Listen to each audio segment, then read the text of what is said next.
So welcome everybody. You got quiet really quickly. How are you today? My name is Jeff Stauffer. I'm the Community Relations Director at Elbow & Associates. We're going to get started a couple minutes early today because we have a very ambitious program today. And we appreciate you being here, especially with the weather being so nice. We're still waiting on a number of people, but we are going to get started to get through the materials today. We're very excited about today's presentation. This is our third year in our series of HeckerLink updates offered by Mr. Stephen Elville. This is very casual, as most of you know, so please feel free to get up and get food and drink and coffee. Restrooms are upstairs. And for CFPs in the room, you may receive 1 continuing education credit for attending. CPAs may also receive that credit as well, so I'm going to send around a document you can sign and put your ID number on there for that credit. Our next forum is going to be Wednesday, April 25th, same time and place. So please mark your calendars, and you should receive invitations for that forum in mid-March. Also, we have our YouTube page up and running. Thank you to Lucy, our audiovisual specialist at the firm. And you can view past forums as well as our other presentations at the firm on that page.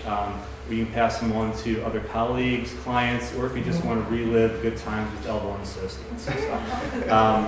So I'm going to introduce and actually just pass it on to Steve Elville, who many of you know already, and have him get into the presentation. So thank you very much for being here. Thank you. Thanks, Jeff. And I want to thank Jeff for today for literally helping me pull this together in time to be able to do this really ambitious presentation. And thank you for coming out and supporting. I want to get a little closer here to you.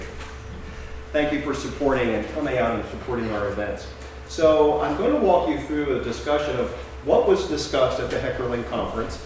And there are various outlines I'm sure your broker-dealers or other sources have of what's happened, and you could easily do that. So this is, probably overly ambitious, but I'm hoping that you walk away with something that you can, issue spot or, get a leg up on the competition in some way that you can spot issues and help clients better.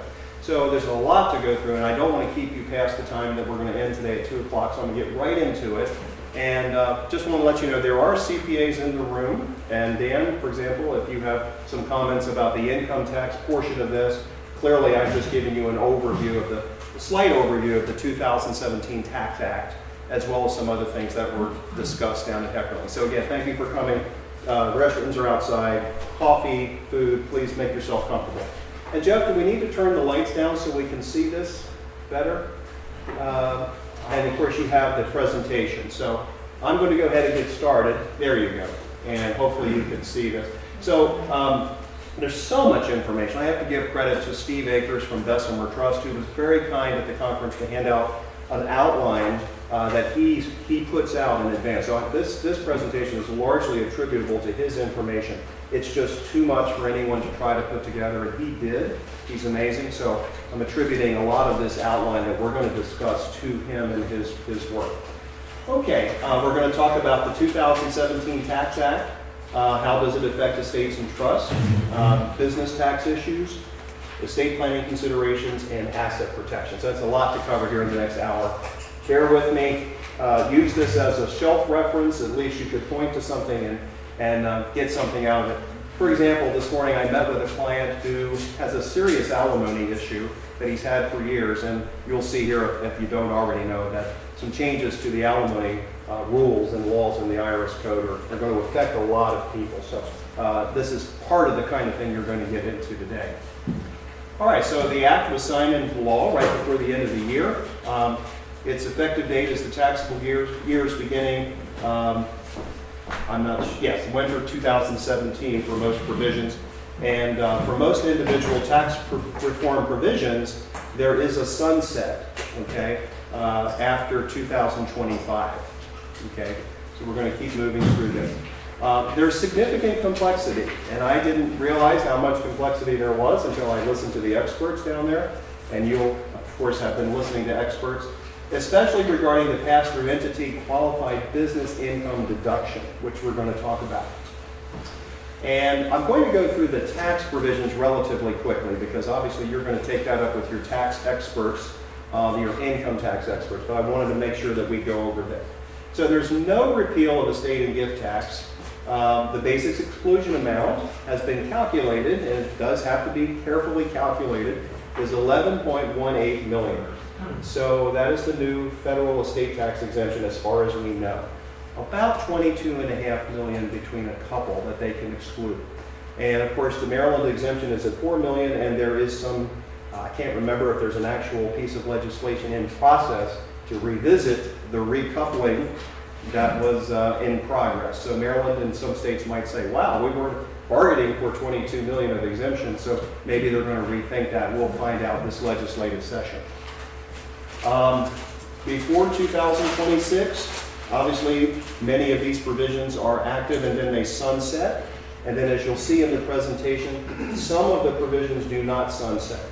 And we'll talk about that. The annual exclusion amount appears to be $15,000, up from $14,000.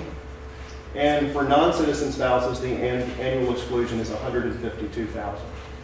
Now, I include this because, and I have not seen this summary myself, but this was put out there by Steve Akers from Bessemer Trust, and he says this is a wonderful summary.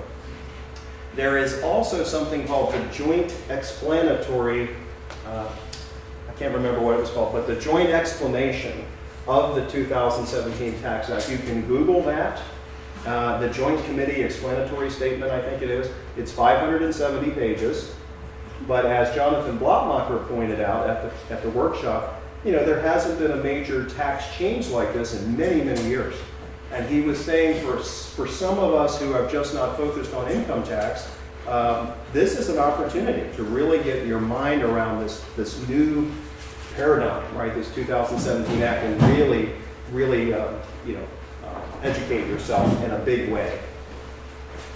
So that summary is something I recommend. Now, there's this discussion, this academic discussion of a clawback. So what if you have a client, and of course, not every client has this kind of money, right? We're going to see the actual numbers of people who are affected by estate tax. But what if a client makes a $5 million gift because of the increased estate tax exemptions, and then after 2026 they die, when the exemption amount reverts or snaps back to $5.5 million? Will there be a clawback? And you're going to hear things and you're going to read articles about this. Well, Professor Jeffrey Pinnell, who is just amazing, he's done an analysis on this, and most of the panel experts have heavily believed that there will be no such thing as clawback. So you'll hear about this, you'll read about it, but according to them, it's not going to be a concern. Okay, 7 tax brackets. The top rate is 37%. We won't spend a whole lot of time on this. The top rate for trusts and estates, I believe, is 37% at income of, and I believe that should be $12,700, not $12,500. I could be wrong. Check that. Okay, the changed CPI. Now, this is not something to worry about, but the indexing measure is different. Different measure of inflation to be used for indexing. And there is no sunset of this after 2025. This basically increases the number of taxpayers in higher brackets over time. So this is a different way of indexing. Good afternoon, come on in. Okay, standard exemption. Standard deduction increased to $24,000 for married individuals. The personal exemptions are eliminated except with regard to a qualified disability trust. Okay. And there are some problems, charitable contributions, home mortgage interest, the state and local income tax exemption, and other things we're going to get into. And for some business owners, the 20% deduction for qualified business income. So we'll get more into this in a little while. Kitty tax. This applies the rates applicable to estates and trusts to the unearned income of a child. And a change to the child tax credit. I won't spend a lot of time on these issues, but I want you to have this as a reference. Changes in the charitable deduction. You're going to see a different way of thinking about this. Perhaps there's not a need for qualified charitable trusts anymore. And I mean a need in the sense of people who are not necessarily charitably inclined per se, but people who are just looking for a charitable deduction, they wouldn't necessarily need to use a qualified charitable trust anymore. We're going to talk about the change in the mindset of that. The 80% deduction for contributions for university athletic seating rights has been eliminated. I don't know how many people, I don't know how many people do in this room are affected.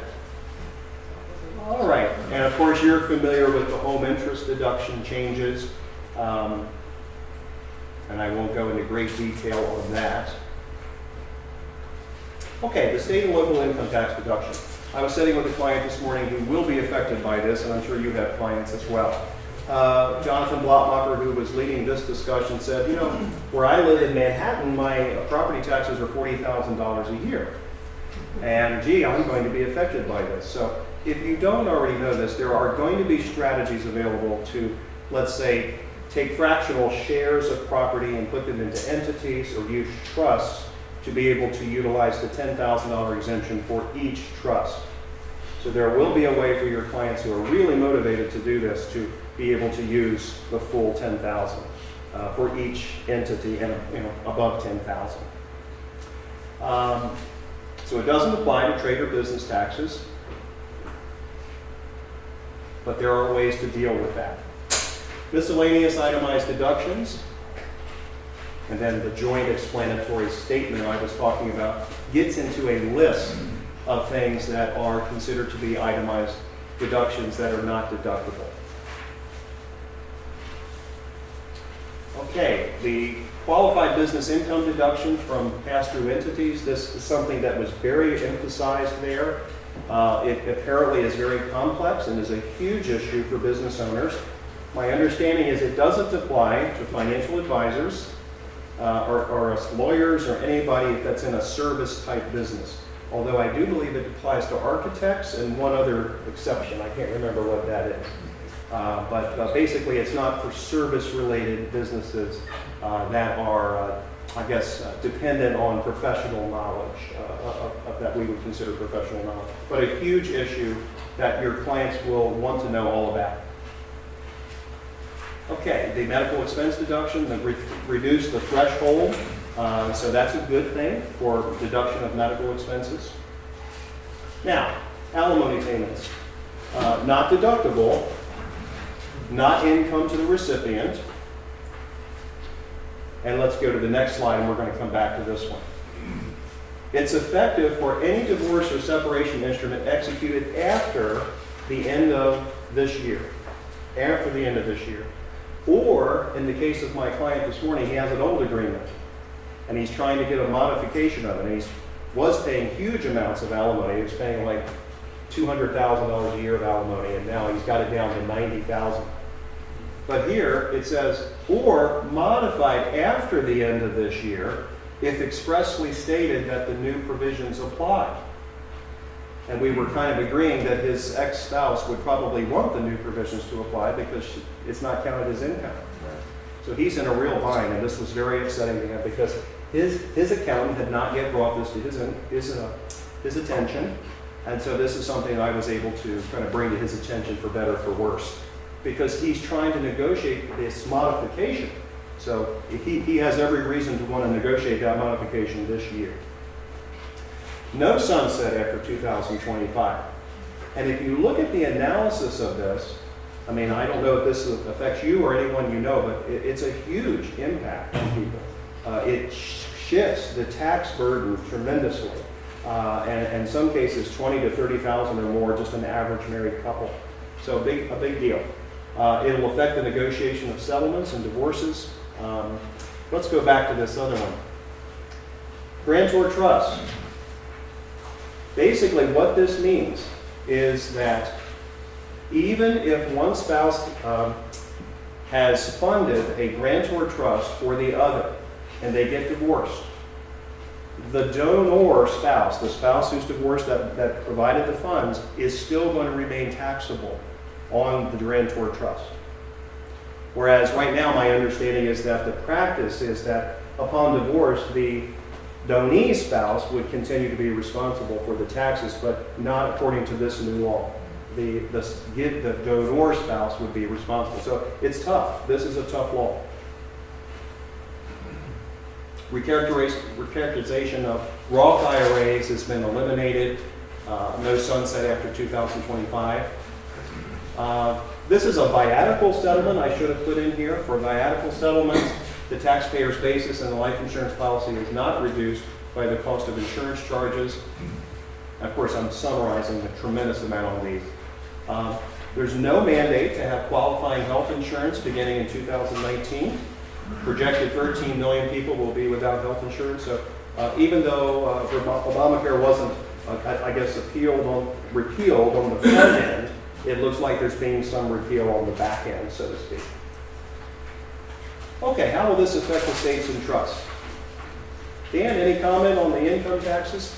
Well, as you say, there's so much depth there that we can't. Yeah. So I just thought I'd lay it out there, and I didn't include several things like the PEAS amendment, the PEAS Act, and that kind of thing. I didn't include all that. I didn't include moving expenses and certain things that are changed regarding to that. So just know that there's a whole lot to delve into there. One comment, Steve, Yeah. on the 20% deduction, that there is an exception for lower income folks in those industries that they still can get the benefit. Yes, of thank you for that. Yes, thank you for that. I think it's $157,000 for a single business owner and $315,000 for a married business owner. Thank you. So we're going to get into that. And Yes. my understanding on the mortgage deduction to the date you put there is, that's actually the date of the contract, not the settlement. Okay. So if they went to contract, they could settle in April of this year on the house, as long as they went to contract prior to that date. All That's right. my understanding. Did everybody hear that? You can say that louder again. I'm sorry. So my understanding on the mortgage deduction is that the date that you showed, the December 2017 date, is for the contract for the purchase of the house, not for the settlement of the house. So if they went to contract on new construction prior to that date, and they don't settle until sometime this year, they still are grandfathered to the old rules. Thank you. Thank you. Ava? I missed the recharacterization of Roth IRAs. Yes, I'll let Dan or someone else expound on that, but basically, once a Roth IRA has been, I guess, converted, it cannot be recharacterized under either period or under certain circumstances. It can't be recharacterized. So the income from Roth is still tax-free Yes, yes. distribution. Okay, how does this affect estates and trusts? So the personal exemptions haven't changed much, so we won't spend a lot of time on that. Nothing dramatic happened here with these personal exemptions. You'll notice that in a qualified disability trust, the personal exemption of $4,150 still applies, but other than that, it's been eliminated. The $10,000 state and local income tax deduction applies to trusts, and as I said, the incentive to create multiple trusts is there for the right person who's concerned about this. Executor fees and so forth, it's unclear whether the executor and trustee fees are deductible. So this was a big topic of discussion down there. No increase in the exemption for estates and trusts for the alternative minimum tax. Electing small business trusts, okay? I'm just going to let you take that home and kind of mull it over. We don't need to go into great detail on this. This is one of the few provisions that there's no sunset after 2025. And SBITs qualify for the 199A business deduction that we've just been talking about. Okay, nearly all the individual income tax changes will sunset except the use of the change CPI, alimony, and the 682 repeal, recharacterization of Roth conversions, and life insurance settlement provisions. Now getting into the business tax rates, the top effective rate is 21%, effective 2018. Dan, do you have any comments about how business owners might recharacterize their businesses in light of this? Is this something that... It's so broad. Yeah. Like whether to go with the 20% as a passive entity versus if they're going to accumulate assets and income in the C Corp that might be worth paying the 21%. instead of the former 30-some% as well as, although if they accumulate, well, Yeah. My accumulate experience, earnings tax, et cetera, there's just so many things to consider. my experience right now is that a lot of business owners we've contacted are having their CPAs review this right now in the first quarter. Would that be safe to say? A lot of people are doing that? Okay. All right. Qualified business income from a pass-through entity. The 199A tax favored treatment of business income at individual rates for sole proprietorships, partnerships, LLCs, and S corporations. The calculation is that this deduction is actually going to make the top rate around 29.6% for businesses, for these pass-through entities. Okay. And then this is an overview of that. So this is a very broad provision, this 199A. It's limited to 50% of the W-2 wages paid by the business. That's a big summary. Of the net amount of income gain, deduction, and loss from an active trade or business. And then there's a real estate exception, which we won't spend a lot of time on, but this, for businesses that own a lot of real estate, this is supposed to be very advantageous.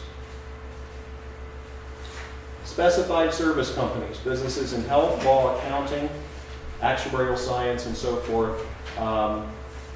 My understanding is it does not apply to these people, these particular businesses, unless, as Dan said, there's an exception due to the limitation on income. So for married couples, the 50% wage limitation does not apply if the income is below $315,000. And for other taxpayers, $157,500. So I said $157,000, it's actually $157,500.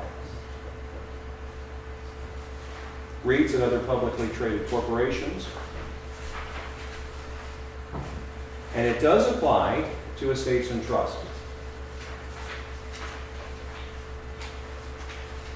And then there's this limitation. So they're trying to cut down on people trying to take advantage of this in certain ways. So SBITs qualify. The deduction reduces taxpayer income. It does not reduce adjusted gross income, and it doesn't affect the limitations based on adjusted gross income. Now, all that said, this is a summary of the business income deduction, and I would strongly recommend that you print this off when you get back to your office from the Lineberg newsletter. I think this will probably give you a good feel for it. And for any of the outlines that we heard at Heckerling, if you will email Jeff or I, we will send you a list of the outlines that were, the presentations that were given, not just this particular one. And if you'd like to see one of those, we'll be glad to email it to you, as well as the Steve Akers outline. Increased Section 179 expenses. Increased from $500,000 to $1 million for depreciable tangible personal property on certain real estate. Corporate alternative minimum taxes repealed. Like-kind exchanges limited to real property. Entertainment expenses, there's no deductions for certain things. The 50% deduction limitation for business-related meals still applies. Net operating losses. Qualified stock options. Employees can defer recognition of income for up to 5 years. Carried interest. So I'm just going through these because we're going to get to the other meat of the presentation. We're almost through the income tax. Deemed partnership terminations. A sale of 50% or more of a partnership no longer is deemed a technical termination of the partnership. Okay, so we've seen this kind of thing before where there's uncertainty. Back in 2012, 2013, the exemption amounts were in flux. So now there's this sunset, but I think for 95 to 99% of people, this is not going to be a big issue. But clearly, the exemption amounts are going to snap back to their current levels of around $5.5 million in 2026. Okay, So with the federal at 11.18 million, Maryland at 4 million, the state tax is not applicable to most people. That begs the question, are annual exclusion gifts still necessary? Well, other than just, folks that want to make these gifts to their family members, is it really necessary for the state tax planning in any way? Probably no longer necessary for the vast majority of people. Testamentary charitable trusts, are they no longer necessary? Okay.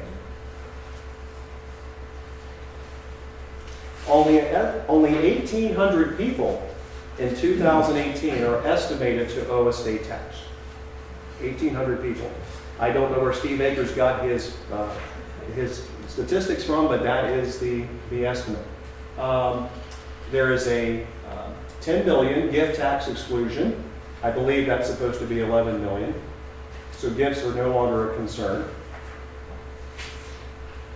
And we have the snapback. Wealthy clients are getting wealthier. That's what I see.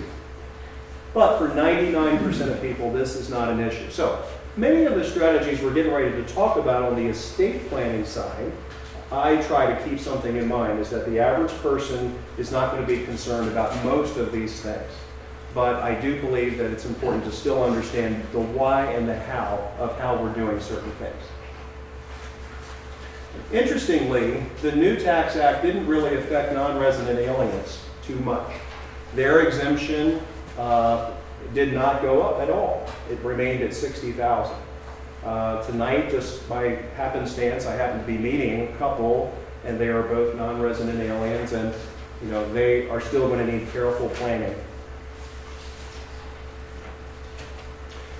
The generation skipping tax was not repealed, so the 11.18 million is the equivalent generation skipping tax exemption. And a question arises is, just because someone has this increased amount, can they go back and apply their increased GST exemption amount to existing trusts? And I think there's an argument there that they could, but there's another argument that you really can't, because you can't do it to trusts that are already in existence before the Tax Act. So that's a lot of extra exemption that could be applied. All right, old plans may need to be reviewed. And the common example, I guess, is the example where you and I have seen this, where someone did their planning years ago, and they have a traditional bypass trust in their will or trust, and that bypass trust is probably no longer needed. So there's a lot of plans out there, surprisingly, that still have this kind of old formula in there. And unless certain circumstances are present, that probably needs to be changed. What is the client's intent? Okay, let's talk about planning for couples with assets under 22 million. Okay, 99% of people. Okay, well, to no surprise, outright distribution. Outright distribution, in trust distribution, but in any event, what are we worried about? We're worried about whether they get a basis adjustment. Okay, they're not going to owe a state tax. You and I both know that. It's just a question of, we want to make sure they get a cost basis adjustment at that. So we're living in the world of understanding income tax, which is why I took the first 15 or 20 minutes just to run through that, just to remind us all just how much work we probably need to do to get our minds around the income tax provisions. Because that's the world we're living in. We're living in an income tax driven world. So Yes. Does the new tax law retain the stepped-up basis for assets? Like Yes. trust funds, real estate? Yes. It does. That's a good question. I know there was a lot of talk about that not happening, but yes, that's the case. Okay, so couples with assets of over 5.5 million, but less than 11 million. Okay, outright planning, Q-tip trust planning, Q-tippable trusts, and we'll talk about that. Portability and basis adjustment. Okay. Then we'll talk about couples with 11 million or over, and how some of these things will be applied to them.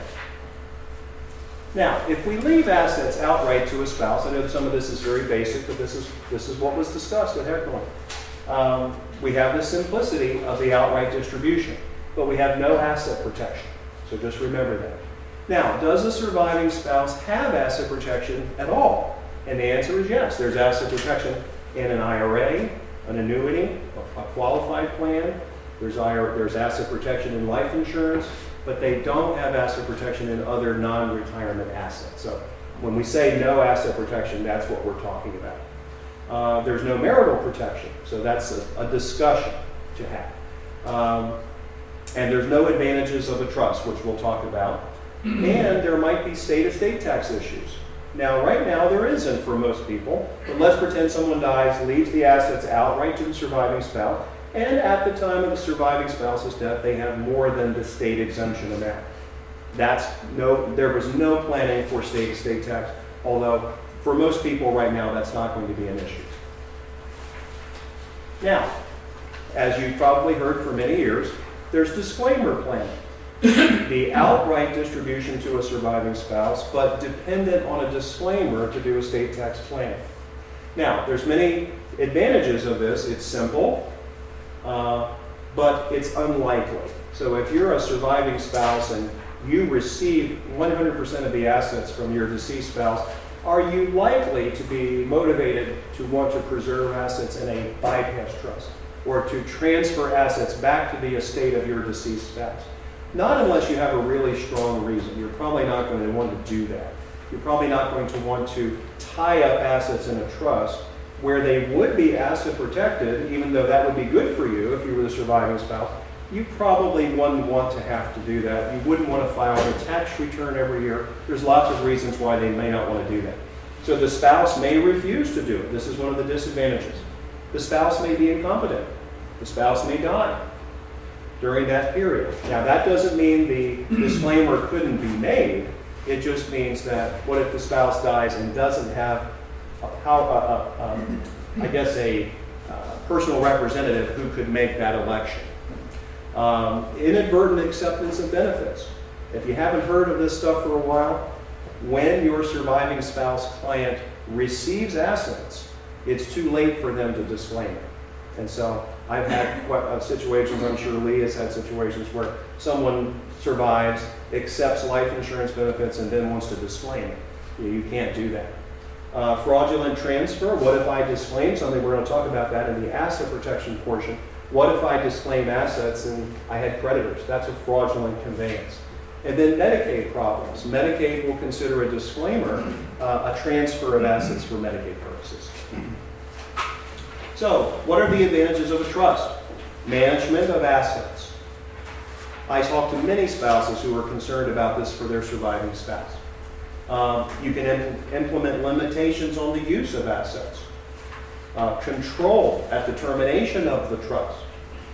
Protection of trust assets from the claims of the beneficiary's creditors, which we're going to talk about the cases at the end of this presentation. Protection from divorcing spouses. There's a couple of big cases that are worrisome about that issue. Possible state income tax savings, and future flexibility. All right. Now, for someone who has under $5 million, are we worried about too much for tax purposes? Probably not in this day and time. So what we're trying to do here is it says, what if we have a bequest to a trust for the spouse and possibly others?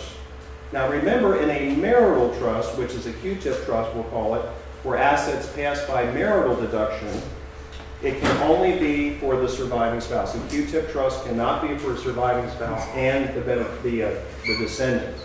So in this particular example, if someone doesn't really have an estate tax problem, they could leave everything to a discretionary trust for the spouse and children. The problem is that I think there would be a problem with the step-up in basis possibly. So this is something that theoretically we're throwing this out there. There's no need to worry about the Q-tip rules.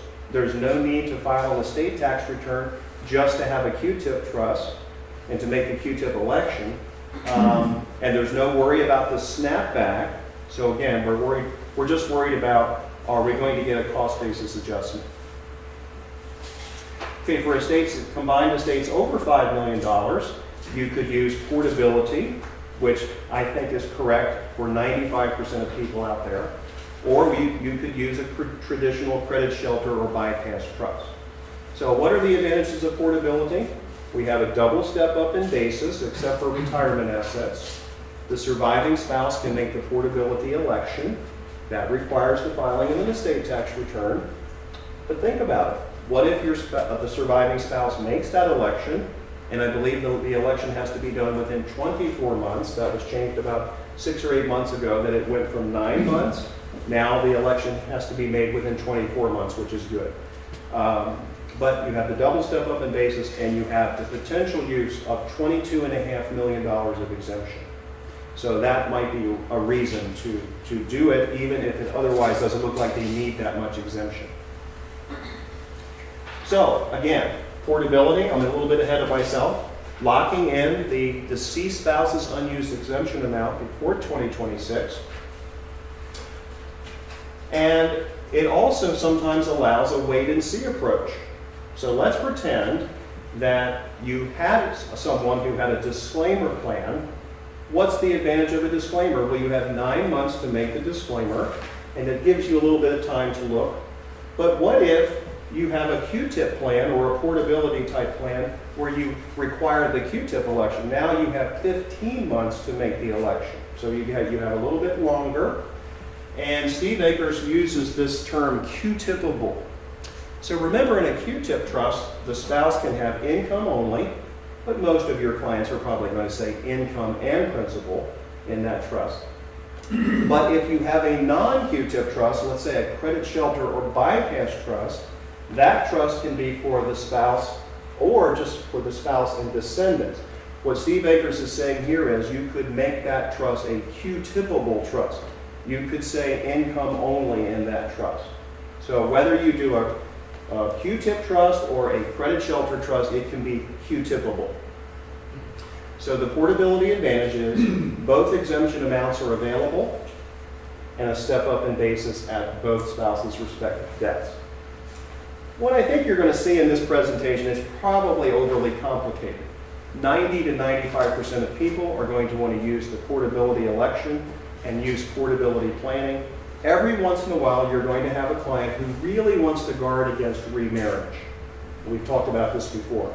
The person who's really concerned about the remarriage issue might want to use a bypass or credit shelter trust because they can restrict marriage. They can actually say a prenuptial agreement is required and so forth. Let me just take 1 minute to talk about prenuptial agreements. It's very clear by the time we get to asset protection that prenuptial agreements and postnuptial agreements are very, very important because spendthrift trusts do not necessarily mean that there can be no invasion of the trust of the child who has been given a trust by their parents in a divorce. So we're going to see that, but the prenuptial agreement would be the first line of defense. Okay, possible advantages of a credit shelter trust or bypass trust over the marital trust.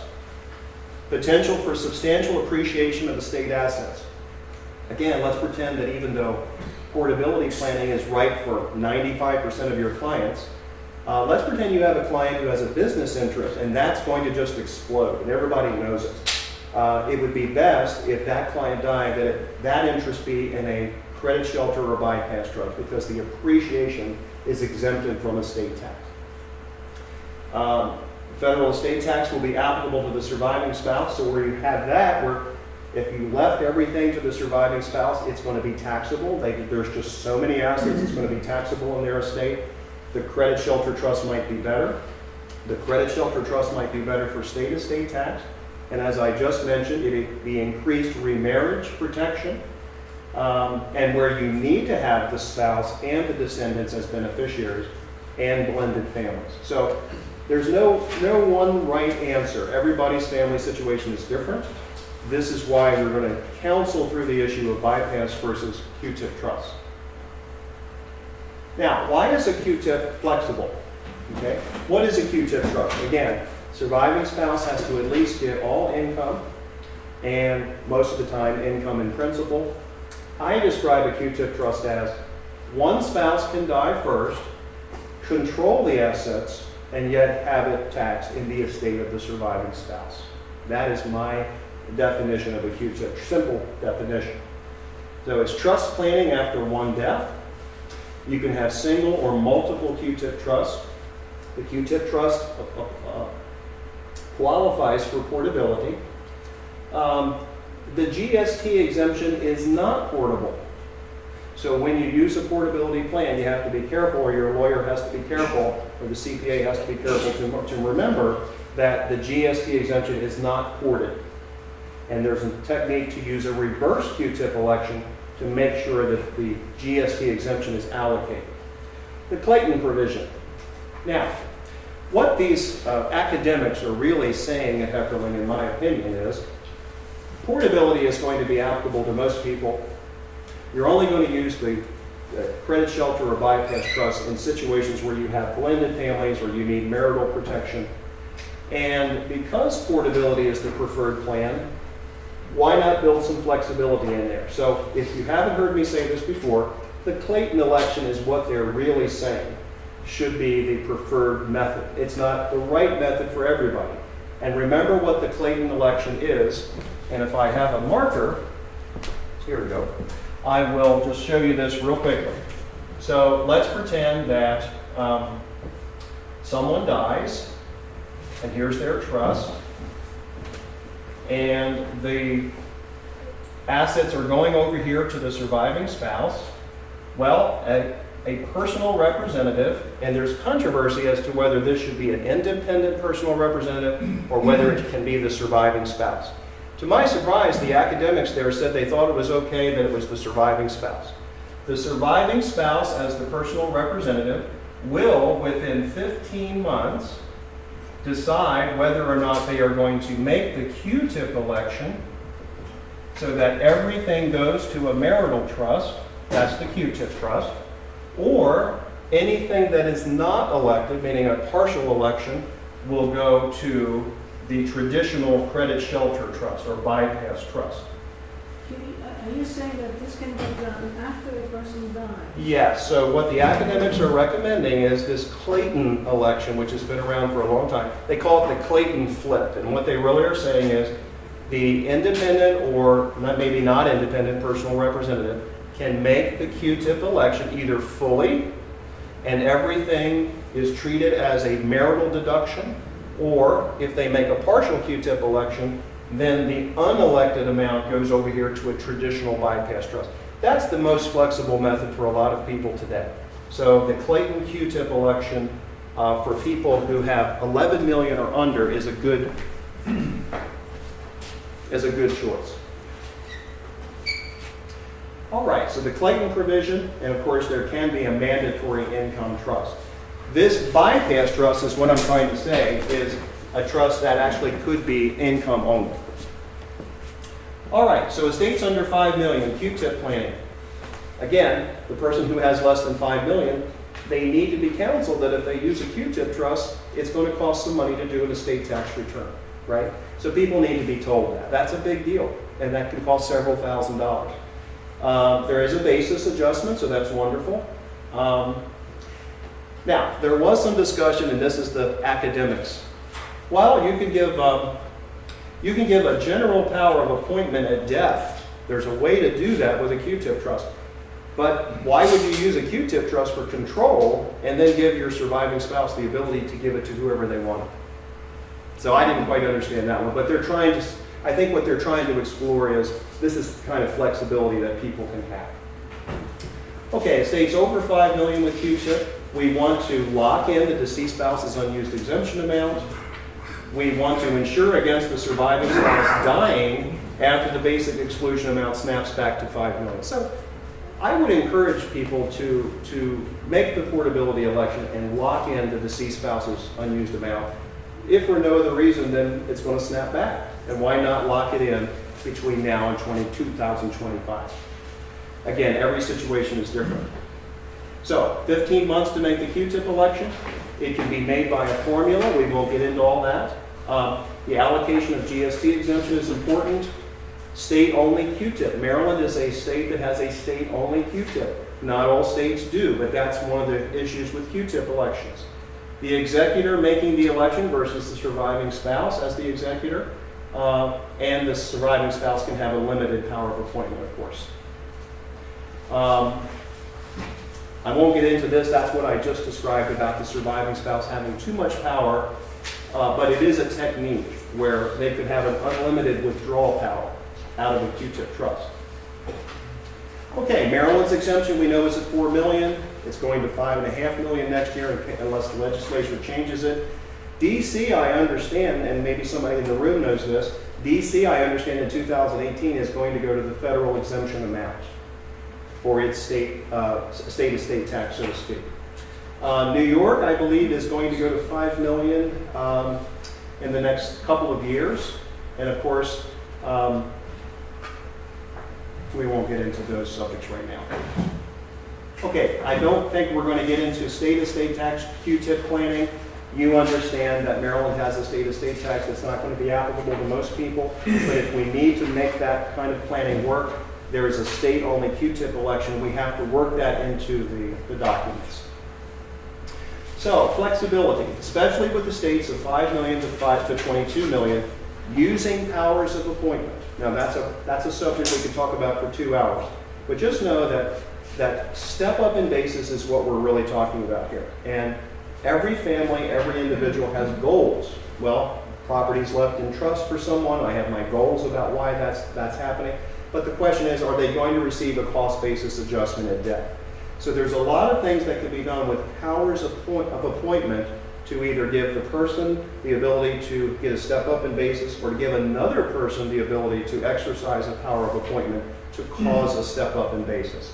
So that kind of thing is what we're talking about. What you can see, I think, is that the estate tax is not an issue for most people. Again, it's the income tax part of the planning that is what's driving everything. So flexibility means providing for independent trustees, having powers of substitution of assets, to have trust protectors to be able to modify documents. I can't emphasize this enough. Trust protectors. All right, basis adjustment really is talking about causing estate tax inclusion. Remember, for years we were trying to exclude assets from estate tax. Now we're trying to cause estate tax inclusion most of the time. It's more important than estate tax planning for most clients. Strategies to grant general powers of appointment to beneficiaries so they can get a cost basis adjustment. Now, if we give a general power of appointment to a beneficiary, what have we just done? We've not only caused taxation in their taxable estate and get a cost basis adjustment, now we've potentially opened them up to the claims of creditors. So this is where the academic discussion kind of goes crazy, because all this talk about income tax, and we all want the perfect scenario for all of our clients, but that general power of appointment does open up the trust to the claims of creditors, and we'll talk about that in just a few minutes. Gifts to parents, upstream giving. And so we have so much exemption. For some of your clients, let's say they need more exemption. They could actually give gifts to parents. Hopefully that wouldn't cause a capital gain. But they give a gift to parents and then hope that the parents die and leave them back the money. Now they've kind of had the best of all worlds. Is there a problem with that? It sounds good, but would it really happen? One of the commentators said, I can just imagine doing this with my 90-year-old mother. I'm giving her my assets and she's going to leave them back to me. And what if she forgets to do that? Or what if she gives them to all the kids? So there's this whole concept of upstream giving and the risks involved with that. Okay, transfers and freeze planning is still available. Shifting assets to save estate tax. Creditor protection, moving assets to younger beneficiaries sooner, to transfer assets and income shift.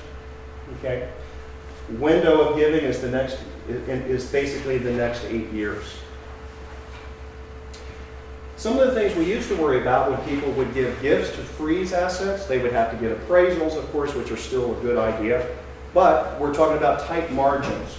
So they brought up this issue of, for many people who are going to make gifts, there is so much exemption that even if the numbers are not exact, there's a cushion. There's a cushion effect.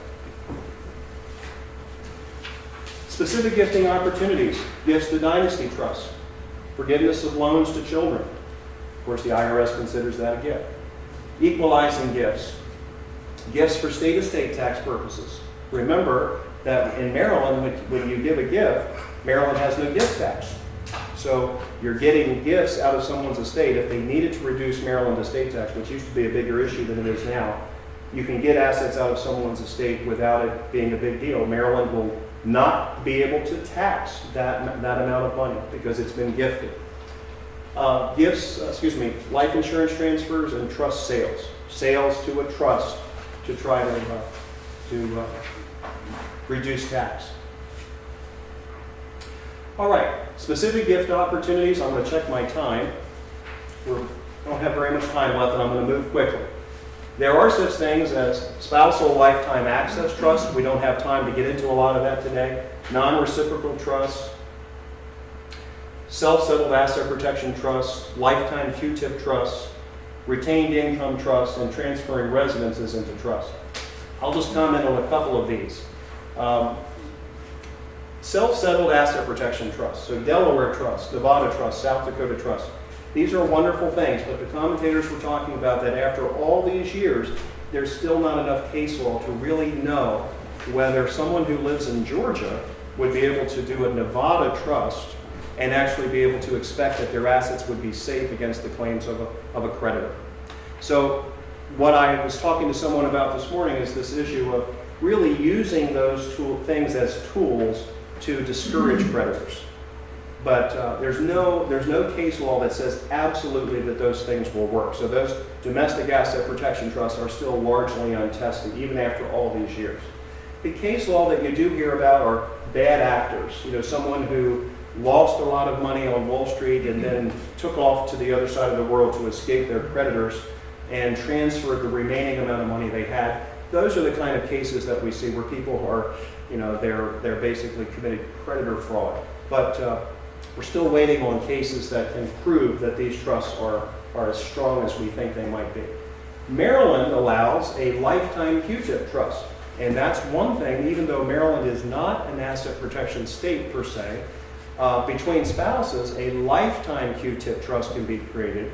And that can create a lot of asset protection for a spouse, especially where you have situations where one spouse has a lot of assets in their name and the other spouse does not. This is a nice way of equalizing assets while providing asset protection at the same time. All right, I'm not going to spend a lot of time on this. You can read about the spousal lifetime access trust on your own. This is a creditor or asset protection trust technique. And even both spouses, under certain circumstances, could have access to the trust.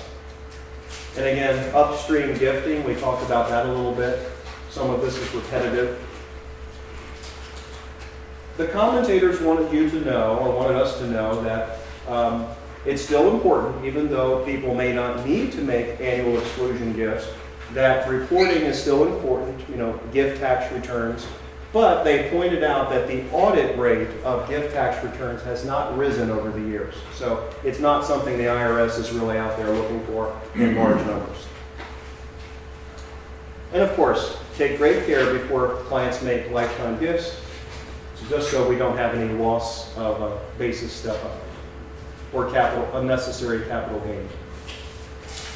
We talked about unwanted bypass trusts. There are techniques to be able to deal with those. If you have a client who's a surviving spouse, they have a bypass trust they don't want to have. It's unnecessary, it's cumbersome, it's burdensome.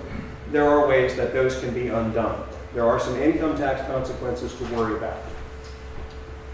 All right, now we talked about no, quote, need for charitable tax deduction planning. And these are just some things to read about. There is a wonderful outline that I'm happy to send to you, and I couldn't tell you the name of the outline from Heckerling, but it was a presentation on charitable giving, and I strongly recommend that you email me and tell me you want that, and we'll be glad to send, or in addition to any other outline that Jeff will send out to you to let you know what's available. But this one particular charitable giving workshop I thought was especially important for you to have. And so please, in the interest of time, we're going to move on, but I want you to know that outline is available. All right. Planning may or may not need to be undone, so we'll talk about that. Now, lastly, in the last 5 or 10 minutes, let's talk about asset protection.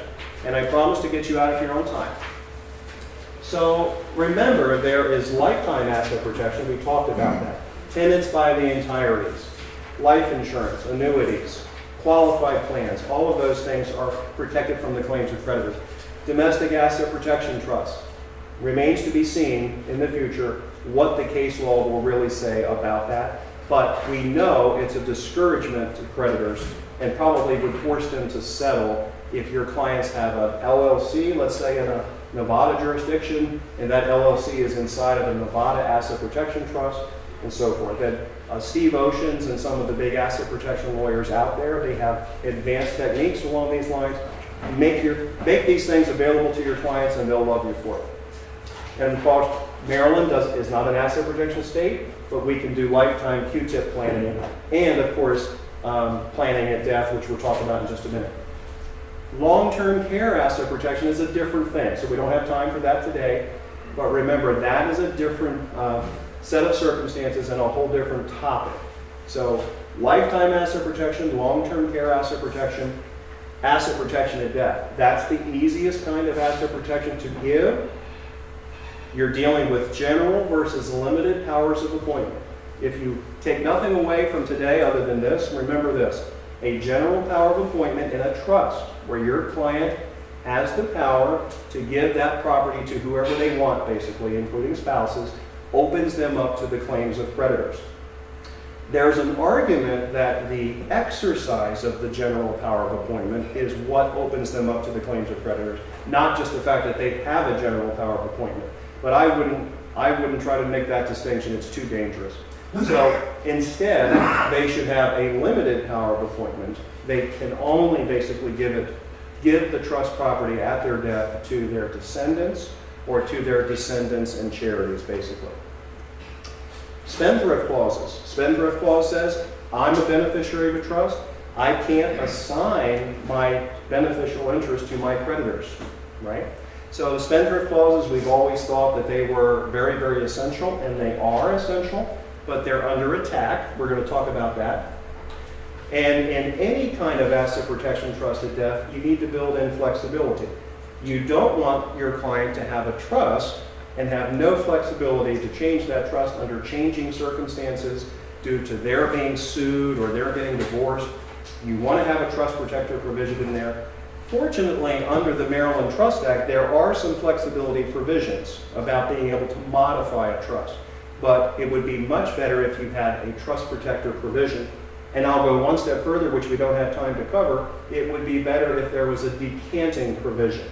Maryland is not a decanting state, but probably will become a decanting state in the future. And that is a kind of a super form of flexibility that your client may or may not want, but we recommend it. And divorcing spouses, bankruptcy, and lawsuits. So let's get into that as our last slide, I think. So we've got just enough time to cover this.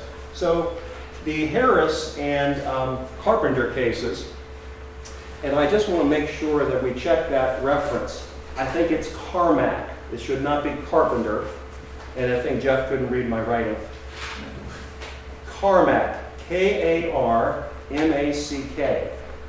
And I'll make sure at the end here that we get that correct. So in these cases, to make a long story short, we have two different situations, but both of them, these are beneficiaries that made disclaimers. In the Carmack case, the beneficiary, my understanding is, he disclaimed $250,000, he disclaimed $250,000 immediately that was to come to him, and he disclaimed $100,000 over the next 10 years that he was supposed to receive from the trust, and he disclaimed a third of the balance of the trust. And this was a huge amount of money. His father died, Mr. Harris, that's Carmack, left him a huge amount of money. Long story short is, this was not allowed because what he did was he owed a lot of money at his father's death, and he filed for bankruptcy. And he said, you know what, I'll have the best of all worlds, and I'm summarizing. I'll file for bankruptcy, and over here I have a spendthrift trust. Well, the bankruptcy trustee said, no, not so fast. You can't disclaim that. That's a fraudulent conveyance. And also, the trust says that it must distribute out the trust property.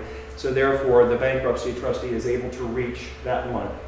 So in that particular case, I think the lesson for lawyers is don't draft trusts that allow specific provisions of distributions of trust principal, because it's anything that's distributable is available to the claims of creditors. In the Harris case, in my limited understanding, these are California cases. In the Harris case, Mr. Harris, I believe, had stolen from an employee pension plan. That's my understanding. And the government basically was after him, and he had disclaimed his trust that was left to him, and the government said, no, your spendthrift clause and your disclaimer does not prevent the federal government from, state law does not prevent the federal government from going in and getting that money in recovery. Now, these next cases are family law cases. And if you would like to get these cases, not that you want to sit around reading them, but if you want to see them, we're glad to get them to you, or you can look them up on the internet. These cases stand for the proposition that where someone dies and leaves a spendthrift trust for their divorcing child, that the courts are looking at the trust differently, unfortunately. Now, first of all, what we want the trust to say. We want the trust to say the child only has a limited power of appointment, because that is what we would just call a mini dynasty trust, basically. The assets have to go down the line to the descendants, but it means that creditors can't necessarily say that they stand in the shoes of the child. Whereas if the child had a general power of appointment, creditors could theoretically reach the trust. So first of all, we want that trust to have a limited power of appointment. But here's what the courts are basically saying, and I'm just going to read from this outline. The developing trend is for courts to simply ignore marital or non-marital distinctions to determine equitable distribution and dissolution of marriage, with all of each spouse's wealth in mind, including inherited wealth, interest in trust, and income from a trust interest. So in Massachusetts, especially, as you see here, Massachusetts courts are looking at this and saying, well, we're no longer going to look at the old way of looking at things, where inheritances don't count. They're now looking at this and saying, and I'm not saying this is the case in Maryland, but I'm saying Massachusetts seems to be the new place where a lot of trends are developing. Trends in Medicaid, trends in other things. And they're saying these old concepts, we're throwing them out. And if someone has $5 million in a trust and this spouse doesn't have anything, we're going to look at the whole thing about equitable distribution. Now, I'm not saying that that means they're going to allow the invasion of the trust. I'm not saying that, especially with the limited power of appointment. But what I am saying is the court is looking at it as far as the equitable distribution of wealth between the couples. So that's different. That's a new thing. So the most your client can do is leave a spendthrift trust with a limited power of appointment, and in my opinion, make it as conservative as possible with trust protectors for flexibility. And the last thing I just want to throw out here, this is an older case. This is a Maryland case. They actually raised this at Heckerling. This case actually has to do with a spendthrift clause, and it has to do with the concept of a creditor getting a garnishment. So the old way of thinking of it is that a spendthrift clause means that the trustee's distribution of assets basically will reach the beneficiary and can't be intercepted. But this case seems to stand for the proposition, and there seems to be other cases, that if there's a writ of garnishment, the trustee can't necessarily make distributions to a beneficiary and ignore that. The trustee has to distribute according to the garnishment. So distributions could be intercepted. So my point of that is that there's only so much your clients can do, and they should obviously be very conservative in the drafting of spendthrift trusts, but you need to be aware that this is a changing landscape possibly in Maryland, although these are really Massachusetts cases here. And then the lesson from the California cases is the same. Counseling about making trusts as conservative as possible, in my opinion, with a certain amount of flexibility. So anyway, I've gone 2 minutes over, and I didn't mean to do that. That's an awful lot of information. Thanks for sitting through it, and know that Jeff is going to send out, a bullet point list of the outlines that were available, including that charitable giving outline, which I highly recommend. And of course, if you'd like to see other things, let us know. Sorry we don't have time for questions. I want to let you go on time, and thanks for supporting.